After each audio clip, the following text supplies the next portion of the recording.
வெற்றி வாகை சூடப்போகும் மேசராசி அன்பர்களே, இந்த பிப்ரவரி மாத ராசி பலன் சிறப்பான வருட பலன் இந்த மாதம்தாங்க. இந்த ராசியில் நடக்க போகிற பல முக்கிய விஷயங்கள் வருகின்ற வருடத்துக்கு ஒரு விதையாக இருக்க போகுது என்பது மாற்று கருத்தல்ல. அதில் குறிப்பாக இந்த சூரியனோட பயிற்சி, சூரியன் மாற்றம் நடக்குது, அதில் கூட புதன் என்ற கிரகம் ஆறுக்குரியவர், இந்த விஷயங்கள், சுக்கிரன் உச்சம் பெறும் நிலை, குரு வக்ர நிவர்த்தி, இப்படி சொல்லிக்கிட்டே போகலாம். அப்போ இவ்வளோ சிறப்பு மிக்க மாதத்தில் உங்களுக்கு நடக்கக்கூடிய பலன்கள் பார்ப்போம். முதல்ல அனைவருக்கும் வணக்கம். நான் உங்கள் ஸ்ரீ சுபம் விஜயகுமார். புதுசாக பார்க்குறவங்க சப்ஸ்கிரைப் பண்ணிக்கோங்க, உங்கள் கேள்விகள் கேளுங்க. பொதுவாக மேசராசி அப்படின்னு சொன்னாலே ஒரு சிறப்பான ராசியில் இது ராசி ஒன்று. ஏன்னா இந்த ராசியில் தைரியம், வீரியம், குறிப்பாக துணிந்து செயல்படக்கூடிய ராசியில் இது. எல்லா விஷயத்தையும் பார்த்திங்கன்னா ஒரு சிலரில் யோசிச்சுக்கிட்டே நிற்பாங்க. திடீர்னு இறங்கி செய்யக்கூடிய ராசியில் இந்த ராசி. இதில் சொந்த பந்தத்தை அரவணைச்சு கொண்டு போகிறதும் இவங்க தான். ஆக மொத்தம் ரத்த சம்மந்தப்பட்ட உறவுகள் சம்மந்தப்பட்டதில் இவங்க ரொம்ப ஹெல்ப்ஃபுல்லாக இருக்கும். இவங்களோட உறவுகள் நீடிக்கும். வண்டி, வாகனம், இது மாதிரி இவங்களுக்குலாம் ரொம்ப ஆசையாக இருக்கும். இவங்களுக்கு ஒரே ஒரு பலன் என்ன சொல்லணும்னா, எவ்வளோ பெரிய பணக்காரங்களோ எவ்வளோ பெரிய ஆளாக இருந்தாலும் தன் நட்பு வட்டாரத்தை விட்டு கொடுக்காத ராசியில் இது. இவங்களுக்கு ஒரு சில கெட்ட பேர்கள் வரும், ரொம்ப கோவப்படுறாங்க அப்படின்னு. இந்த கோவப்படுறாங்கன்னு சொல்கிறத விட இவங்க கரெக்டான விஷயத்துக்கு போராடுறாங்கன்னு அர்த்தம். பொருளாதார ரீதியாக இவங்க ஒன்று மட்டும் கவனிச்சுக்கணும். திருமணம் என்ற ஒரு விஷயம் நடந்ததுக்கு பின் வளர்ச்சி வரும். அது இந்த ராசிக்கு சூட்சமான விஷயம். சரி, வாங்க பிப்ரவரி மாதம் பலனுக்கு போவோம். குறிப்பாக இந்த பிப்ரவரி மாத பலனில் முக்கியமான விஷயம் சொல்கிறது தொழில் சம்மந்தப்பட்டது. அதில் உங்கள் 10ஆம் அதிபதி 11ஆம் லாபஸ்தானத்தில் கூட காலபுருஷனுக்கு 5ஆம் அதிபதி சூரியனோட சேர்கிறார். கூடவே 6ஆம் அதிபதியும் பயணிக்கிறார். 3 கிரகங்கள்ங்க 10ஆம் அதிபதியோட. இப்போ இந்த மாதத்தில் தான் புது ஐடியாஸ் உருவாக போகுது. அப்போ இந்த ஐடியாஸில் அடுத்த டெவலப்மெண்ட்டுக்கு உண்டான காலகட்டம் வந்தாச்சு. இப்போ சொல்லுவாங்க, 7.5 சனி ஆரம்பிக்கிறதுக்கு முன்னாடி ரைட்டாக தப்பான்னு ஒரு கன்ஃபியூஷன் வரும் இல்லையா? இப்போ நீங்கள் எடுத்து ஒரு விஷயம் செய்ய போகிறீங்க. இது வருகின்ற சில வருடங்களுக்கு ஒரு அச்சாணியாக இருக்க போகிறதுங்கிற மாற்று கருத்து இல்லை. குறிப்பாக வேலையில் வேலையாட்கள் சம்மந்தப்பட்டது, டாக்குமெண்டேஷன் சம்மந்தப்பட்ட சீர்திருத்தங்கள், விளம்பரப்படுத்துதல், இதில் குறிப்பாக பார்த்திங்கன்னா உங்களுக்கு விளம்பர பலகைகள் மாற்றுறது, ஃபோன் நம்பர் மாற்றுறது, இந்த மாதிரி சின்ன ஒரு ஆல்ட்ரேஷன் தேவைப்படுதுங்க. இந்த ஆல்ட்ரேஷன் பண்ணதுக்கப்புறம் பிஸ்னஸ் எக்ஸ்பேன்ஷன் நல்லாயிருக்கும், அடுத்த படிநிலைக்கு போயிடும். நிறைய பேர் பார்த்திங்கன்னா இந்த டாக்ஸேஷன் இந்த மாதிரியே வேலையாக தான் வரும். ஆக மொத்தம் ஒரு டாக்குமெண்ட் சம்மந்தப்பட்ட வேலை. சங்கடப்படாமல் இந்த ஒரு வேலையை முடிச்சிட்டோம் அப்படின்னா அடுத்தது வளர்ச்சி, வெற்றின்னு சொல்லலாம். புதுசாக பார்ட்னர்ஷிப் சேர போகிறாங்க. ஒரு பார்ட்னர்ஷிப் போடலாமா, ஒரு இன்வெஸ்ட்மெண்ட் பண்ணுறேன், புது கிளைண்ட்டுகள் வருகிற நேரம். ஆல்ரெடி இந்த கிளைண்ட்டில் பார்த்துருக்கே மாட்டீங்க, புதுசாக அவங்கள பற்றி கேள்விப்பட்டு வருவாங்க. 10 வருஷம் முன்னாடி ஒரு தொழில் பண்ணியிருப்பீங்க, அதோட கண்டினியூஷனாக இப்போ அவங்க வரப்போகிறாங்கிறது மாட்டுக்கருத்தில். உங்கள்கிட்ட இந்த நேரத்தில் பொறுமையாக நிதானமாக பேசிக்கிட்டு கொஞ்சம் கோவப்படாமல், ஒரு சில நேரத்தில் வருகின்ற ஆட்கள் அவங்க தெரியாமல் கேட்கும்போது பொறுமையாக பதில் சொல்லுங்கள். வருகின்ற வரம் சிறப்பாக இருக்கும். இந்த நேரத்தில் ஒரு வளர்ச்சி கிடைக்கும், மாற்று கருத்தில். ரைட். இப்போ வேலை என்ற ஒரு விஷயத்தை பார்ப்போம். உங்களுக்கு 6ஆம் இடத்துல கேது பகவான் இருக்கார். 6ஆம் அதிபதி உங்கள் ராசிக்கு அதுக்கு 6க்கு 6, அப்போ பாவத் பாவா கான்செப்ட் 11ஆம் இடத்துல பயணிக்கிறார். 6-11 வந்துட்டாலே வேலை சம்மந்தப்பட்டதில் வெற்றி, எதிரியே வெல்லக்கூடிய நிலை, தொழில் கூட இந்த காம்படிஷனாக விலக போகுது. நீங்கள் நினச்ச காரியத்தை சக்ஸஸ் பண்ணக்கூடிய அம்சம் உண்டு. இந்த இடத்துல 2 விஷயம் நடக்கும். என்னென்னா, வேலை சம்மந்தத்தில் கூட சூரியன் பயணிக்குதா, மேலதிகாரிகள், வெளியாட்கள், அவங்ககிட்டலாம் ஒரு பேரும் புகழும் கிடைக்கும். கிளைண்ட்டை டைரெக்டாக மீட் பண்ணுற மாதிரி இருக்கும். 5ஆம் அதிபதியோட தொடர்பு வந்துட்டாலே ஒரு பதவி உயர்வு. அப்போ ரொம்ப நாளாக ப்ரமோஷன் எதிர்பார்த்துட்டு இருந்தவங்க இப்போ வாய்ப்புகள் உண்டு. அதில் குறிப்பாக அரசாங்க தொடர்புடைய வேலை, நிர்வாகம் சம்மந்தப்பட்ட வேலையில் இருக்கிறவங்க, இதில் பார்த்திங்கன்னா இந்த HR, BBA, MBA படித்த அந்த மேனேஜ்மெண்ட், அக்கௌண்ட் சம்மந்தப்பட்டவங்களுக்கெல்லாம் யோகத்தின் உச்சம்னே சொல்லலாம். குறிப்பாக மெடிசன் சம்மந்தப்பட்டவங்கள அடுத்த படிநிலைக்கு டெவலப் ஆக போகிறாங்க. இந்த வருடத்தை, அது குறிப்பாக இந்த மாதத்தை முக்கியமான வருடம். அதில் இந்த மாதம் ரொம்ப ரொம்ப முக்கியம். ரைட். இதில் ஒன்று கவனமாக இருக்கணும்.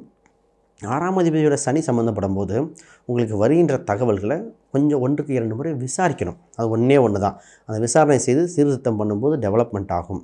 இதன் மூலம் என்ன நடக்கும்னா, பொருளாதார விருத்தி, தன விருத்தி, குறிப்பாக கடன் சம்பந்தப்பட்டதை அடைக்கக்கூடிய கால சூழ்நிலை, கடன் அடைச்சி வெளியே வர்றது, கடன் தொந்தரவு இல்லாமல் இருக்க ஒரு வாய்ப்பு கிடைக்க போகுது. புது ஒரு ஆப்பர்ச்சுனிட்டி. இப்போ ஒரு ஆப்பர்ச்சுனிட்டி எப்படின்னா, அடுத்த ஒரு பிஸ்னஸ் சம்மந்தப்பட்டது பண்ணுறதுக்கு வேலைக்கு போயிட்டுருக்கிறவங்க சைடில் பிஸ்னஸ் பண்ணலாமா அப்படிங்கிற ஒரு ஆப்பர்ச்சுனிட்டி கிடைக்க போகுது. இந்தளவுக்கு சிறப்பான வருடம். சரி, திருமணம் என்ற விஷயத்தை பார்ப்போம். பொதுவாக இந்த ராசிக்கு திருமணம், ஹெல்த் சம்மந்தப்பட்டது, மாணவர்கள் சம்மந்தப்பட்டது, இதெல்லாம் கொஞ்சம் முக்கியமான விஷயம் இருக்குது. ஒன்று நான் பார்ப்போம். அதில் இப்போ நான் பேச போகிற திருமணம் சம்மந்தப்பட்ட விஷயங்கள். உங்கள் 7ஆம் அதிபதி 2ஆம் அதிபதி இப்போ உச்சம் பெற்றிருக்கார். இப்போ உங்கள் ராசிக்கு 12ஆம் இடத்துல இருந்தால் கூட உங்கள் ராசியை நோக்கி வந்து கொண்டிருக்கிறார். இப்போ என்ன சொன்னால், வருகின்ற வரன்கள் வெளியூர், வெளி மாநிலத்திலிருந்து வர வாய்ப்புண்டு. அழகாக படித்த நல்ல நிர்வாக திறமை உள்ள வரன் வரும். ஆண் பெண் இருவருக்கும் பொருந்தும். இந்த நேரத்தில் பார்த்திங்கன்னா நீங்கள் எதிர்பார்த்த வரனாக இருக்கும். சுக்கிரன் அம்சம் உச்சமாக இருக்குங்க. அவங்க 7ஆம் அதிபதி உச்சம் பெற்றிருக்கும் போது நினைத்த வரன், நினைத்த அம்சத்தில் கிடைக்கக்கூடிய கால சூழ்நிலை வந்தாச்சு. இது உங்கள் வாழ்க்கைக்கு ஒரு படிநிலைக்கு உயர்வாக இருக்கும். ஏன்னா உங்களுக்கு திருமணத்துக்கு பின் தான் வளர்ச்சி, ஆரம்பத்திலே சொல்லியிருப்பேன். இப்போ இதில் என்ன நடக்க போகுதுன்னா, ஒரு இந்த இதுக்கு திருமணத்துக்கு அதுக்கப்புறம் பிஸ்னஸ், தொழில் எல்லாத்துலேயும் வளர்ச்சி பெறுகிறது. ஏன்னா ஆறாம் வீட்டை பார்க்குது இல்லையா, அந்த அளவுக்கு டெவலப் பண்ணக்கூடிய கால சூழ்நிலை வந்தாச்சு. ஒரு சிலருக்கு பார்த்திங்கன்னா ரொம்ப நாள் தட்டி போனதாக இருக்கலாம்.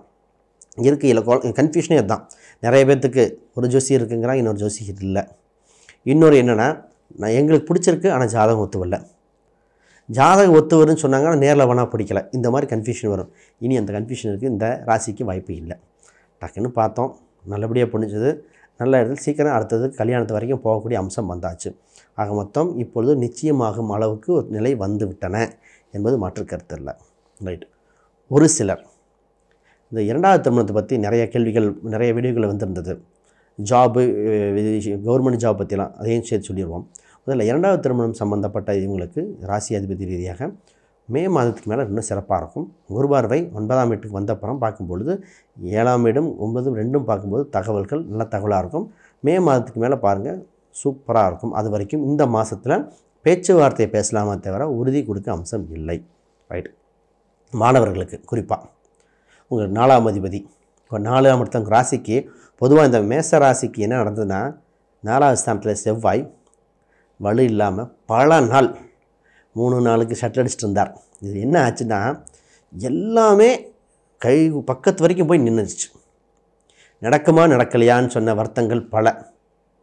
இப்போ பொதுவாக இந்த ஜாதகத்துக்கு பொதுவாகவே என்ன சொல்லுவோம்னா, இந்த திருமணம் சம்மந்தப்பட்டது எல்லாமே பார்க்கும்போது ஜாதகம், லக்னம், தசாபுத்தி இந்த அம்சம் இருக்குது. இந்த அம்சங்கள் சேரும்போது உறுதியாக இன்னும் வலுப்படுத்தும் நிலை என்னன்னு பார்ப்போம். அந்த மாதிரி இப்போ 4ஆம் அதிபதி இப்போ வலுவிலிருந்து மீண்டு வந்தனால செவ்வாய் நிலை நல்லபடியாக இருக்குது. ஒரு வளர்ச்சியை கொடுக்க போகுது, மாற்று கருத்து இல்லை. இப்போ இடம், வீடு, சொத்து சம்மந்தப்பட்டதில் ஆர்வம் அதிகரிக்கும். இப்போ மாணவர்கள் அதை பற்றி பேசிகிட்டே போவோம். மாணவர்களுக்கு ஒரு எழுத்து தேர்வில் வெற்றி பெறுகிற சூழ்நிலை வருது. இப்போ லக்ன ரீதியாக பார்க்கணும், என்ன கடவுள் வழிபட்டால் அது லக்ன ரீதியாக வரும். பொது பரிகாரங்கள் கொடுக்குறேன். இப்போ எழுத்து தேர்வுகள் சம்மந்தப்பட்டது பாருங்கள், கவர்மெண்ட் சம்மந்தப்பட்டது பாருங்கள், வேலை வாய்ப்புக்கு உண்டான காலகட்டம். இப்போ படித்து முடிச்சோன்னே வேலை கிடைக்கிற யோகம் இந்த மேசராசிக்கு உண்டு. ட்ரை பண்ணுங்கள். அப்போ இது பண்ணும்போது உள்ளூரா வெளியூரா இல்லை வெளிநாட்டு கம்பெனியா இல்லை இந்தியாவில் இருக்கிறதா, உட்காந்துட்டு ஆன் சைட்டில் ஒர்க் பண்ண போக வாய்ப்பு இருக்குமா ஃப்யூச்சரில், இந்த மாதிரி ஒரு சில டவுட்டெல்லாம் தசாபக்தி அம்சமும் லக்ன அம்சமும் அது ஜாதகத்தை பார்த்து உறுதிப்படுத்தணும். ஆக மொத்தம் உங்களுக்கு தெரிஞ்சுக்க வேண்டியது வேலை கிடைக்கிற அம்சம் உண்டு. எங்கே எப்படிங்கிறது அதை பார்ப்போம். ரைட். குலதெய்வ கோயில்கள் சம்மந்தப்பட்டது 5க்குரியவர் 5ஆம் வீட்டையே பார்க்கணும். குலதெய்வ கோயிலுக்கு அருள் உண்டு. வாய்ப்பு இருந்தால் குலதெய்வ கோயிலுக்கு சென்று வாருங்கள், இன்னும் வளர்ச்சியாக இருக்கும். ஹெல்த் வைஸ் ரொம்ப நாள் கழித்து ஹெல்த்தில் இம்ப்ரூவ்மெண்ட் வருகிற காலகட்டம். அதாவது பரிதி முன் பனி விலகுவது போல் ஹெல்த்தில் ஒரு இம்ப்ரூவ்மெண்ட் வருது. ஹெல்த்தில் அடுத்த படிநிலைக்கு போகக்கூடியது. எவ்வளவோ தொந்தரவு இருந்தாலும் விலக போகுது. இப்போ மருத்துவரை பார்க்க வேண்டிய சூழ்நிலை இருக்கும். பார்த்து டக்குன்னு க்யூர் ஆகிற மாதிரி இருக்கும். அதனால் பயப்பட தேவையில்லை. ரைட். இன்னும் 2 பாயிண்ட் இருக்குது. பொதுவாக என்னென்ன பரிகாரம் இந்த நேரத்தில் என்ன கோயில் வழிபாடு செஞ்சால் நல்லாயிருக்கும், அது வீட்டிலே இருந்தால் பண்ண முடியுமா, வாழ்வியல் பரிகாரம் என்ன ராசி எண்கள், அதெல்லாம் பார்ப்போம். அதற்கு முன்னாடி யாருக்காவது ஜாதகம், பிரசன்னம், வாஸ்து, நியூமராலஜி பார்க்கணும், எண்களுக்கு தொடர்பு கொள்ளுங்கள். அப்பாயின்மெண்ட் முறையில் கொடுக்கப்படும். உங்கள் கேள்விகள், சந்தேகங்கள் தான் கீழே கமெண்ட் பண்ணுங்கள். ரைட். குறிப்பாக நீங்கள் வழிபாடு செய்ய வேண்டிய நேரம் இப்போ முக்கியமானது நடராஜர் சம்மந்தப்பட்ட வழிபாடு. நடராஜர் அம்சமுள்ள சிவருபான் முக்கியமாக கும்பிடுங்க. வாய்ப்பு இருந்தால் நடராஜர் கோயிலுக்கு கூட போயிட்டு வாங்க. நிறைய பேருக்கு அங்கே உங்களை அழைக்கிறாரே சொல்லலாம். குலதெய்வ கோயிலும் நடராஜர் கோயிலும் உங்களுக்கு ரொம்ப ரொம்ப முக்கியம், விசேஷம். இப்போ ரைட். இப்போ குறிப்பாக நீங்கள் என்ன எண்கள் பயன்படுத்த ரொம்ப நல்லாயிருக்கும்னா 1ஆம் நம்பர், 5ஆம் நம்பர், அதுக்கப்புறம் பார்த்திங்கன்னா 3ஆம் நம்பர். இதெல்லாம் யோகங்க, யோகத்தின் உச்சமே சொல்லலாம். ஆக மொத்தம் மேசராசி அன்பர்களே, தைரியமாக இந்த மாதம் நீங்கள் நினச்சதை காரியத்தை சாதிக்கக்கூடிய காலகட்டம் வந்திருக்கு. தைரியமாக இறங்கி ப்ராசஸ் பண்ணுங்கள். மற்ற அம்சங்கள் ஜாதகத்தை பார்த்து சொல்லலாம். அனைவருக்கும் வணக்கம், வாழ்த்துக்கள்.